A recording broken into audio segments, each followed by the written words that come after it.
kesalahan psikologi pemula ketika trading. Sebelum video ini dimulai, nothing I say is financial advice. Teman-teman juga harus memahami bahwa aset cryptocurrency merupakan aset yang memiliki risiko yang sangat tinggi. Teman-teman mungkin kehilangan uang dan juga aset teman-teman karena volatilitas yang tinggi tersebut. Dan video ini murni analisa internal yang kita lakukan. Sebelumnya saya udah membahas ke teman-teman nih bahwa keberhasilan trader, yaitu secara statistik ya teman-teman, itu hanya 3%. Artinya dari 100 orang yang mencoba untuk menjadi seorang trader, itu 97-nya itu gagal. Sementara hanya 3 yang berhasil. Mengapa 3 ini berhasil? Itu jawabannya mereka tidak hanya menguasai strategi-strategi tertentu atau rumus-rumus tertentu ya, atau jurus-jurus tertentu. Namun 80% yang mereka kuasai itu adalah psikologisnya. Karena psikologis di sini merupakan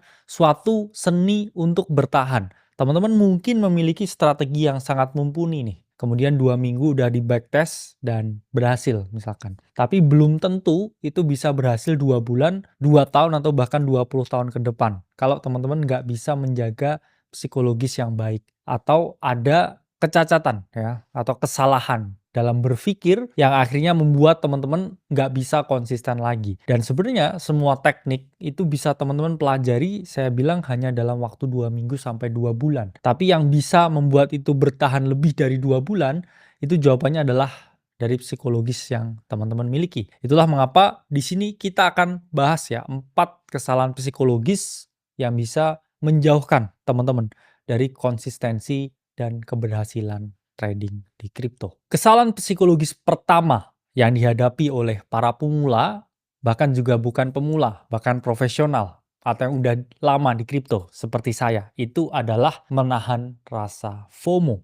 FOMO atau fear of missing out itu merupakan suatu keadaan di mana kita memiliki kecenderungan untuk nggak sabar melakukan pembelian atau penjualan terhadap aset tertentu karena biasanya juga diikuti oleh orang-orang yang lain yang membicarakan hal tersebut. Ini sangat sering terjadi, teman-teman, di mana di era sosial media seperti saat ini, informasi mengenai cryptocurrency itu udah setiap detik ada. Ticker tertentu itu berterbangan hampir setiap menit. Yang mana membuat teman-teman nih, wah udah naik 100% nih. Gimana kalau saya entry sekarang dan berharap dia naik 100% lagi? Biasanya ketika teman-teman merasa FOMO seperti itu, harga asetnya turun. Dan teman-teman biasanya memperoleh bukan keuntungan nih, tapi malah kerugian. Lalu teman-teman akhirnya nyalain nih ya orang-orang yang ngomongin koin tersebut di forum. Lah turun nih, salah kamu. Padahal mungkin ya asetnya itu yang dibahas udah naik beberapa kali lipat atau beberapa ratus persen baru dibahas ya oleh orang tersebut dan teman-teman FOMO. Itulah mengapa always verify ya. Jangan asal trust dengan berbagai informasi yang teman-teman dapatkan. Mungkin bisa teman-teman aset yang naik 100% itu naik 100% lagi beberapa hari kemudian, namun itu sangat kecil sekali kemungkinannya untuk bisa terjadi. Dan nggak ada masalah untuk menerapkan saya bilang yang namanya top gainer strategy. Di mana teman-teman melihat nih, oke, aset ini hari ini naik 100%. Ada kemungkinan loh aset ini naik 100% lagi beberapa minggu atau beberapa hari ke depan yang paling cepat. Tapi ya jangan masuk sekarang ketika candle-nya di pucuk hijau terus nggak ada yang namanya retracement. Jadi teman-teman harus pahami bahwa ada yang namanya market structure atau market coding. Ketika harga itu mengalami kenaikan, primary move yaitu adalah kenaikan selalu diikuti dengan secondary move atau secondary reaction yang kita sebut sebagai retracement. Atau harga turun dari puncaknya membentuk yang namanya base, kemudian dia lanjut mengalami kenaikan lagi. Jadi kalau teman-teman FOMO, lihat papan top gainer ada yang naik 100%, berharap itu naik 100% lagi, ya teman-teman tunggu dia mengalami yang namanya retracement. Dia turun dan disitulah potensi untuk teman-teman mulai melakukan pembelian bertahap dengan harapan dia mengalami kenaikan.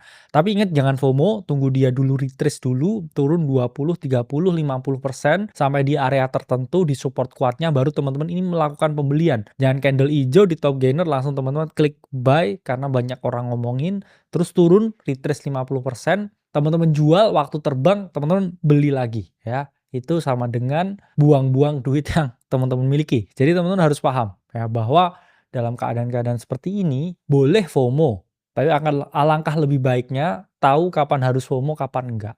Dan kadang lebih baik itu JOMO atau joy of missing out.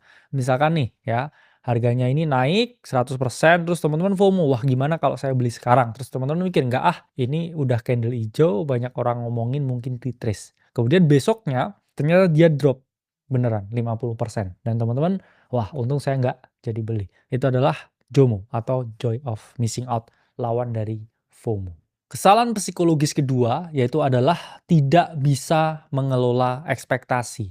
Ini adalah hal yang semua orang alami, bahkan investor-investor hebat.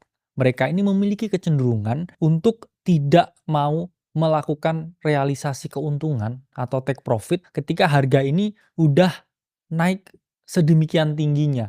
Misalkan nih teman-teman punya aset, beli di harga $1, dia udah naik ke $10. Bukannya teman-teman ini jual setengah atau jual semuanya atau 70%, tapi teman-teman berpikir, "Nggak boleh saya jual sekarang. Ini kalau naik 10 kali lagi dari entry saya yang di $1, ini naik ke $100, saya naik 100 kali lipat. Nggak ah, nunggu ah, 10 kali lagi dari sini. Kalau 10 kali lagi dari sini, bisa nih dibeliin mobil duitnya." Alhasil, besoknya turun 70%. Terus teman-teman kehilangan hampir semua ya, aset yang udah teman-teman hold dari $1 ke $10. Naik 10 kali lipat tapi nggak di TP. Karena ekspektasi di pikiran teman-teman ya, denger di forum, wah ini masih bisa nih ke $100. Padahal teman-teman nggak tahu orang yang ngomong di forum yang bilang ini bisa ke $100, bisa aja dia udah jualan. Atau bisa aja skenario yang lain, orang yang bilang, "Wah ini bisa nih ke $100." Karena dia baru entry di $10. Dan dia pun juga berharap baru bisa ke $100, bisa dia untung. Sementara teman-teman ini posisinya udah untung, dengerin orang yang baru entry. Dan berharap dia naik lebih tinggi lagi. Terus teman-teman hold, besoknya turun. Dia rugi, kamu rugi.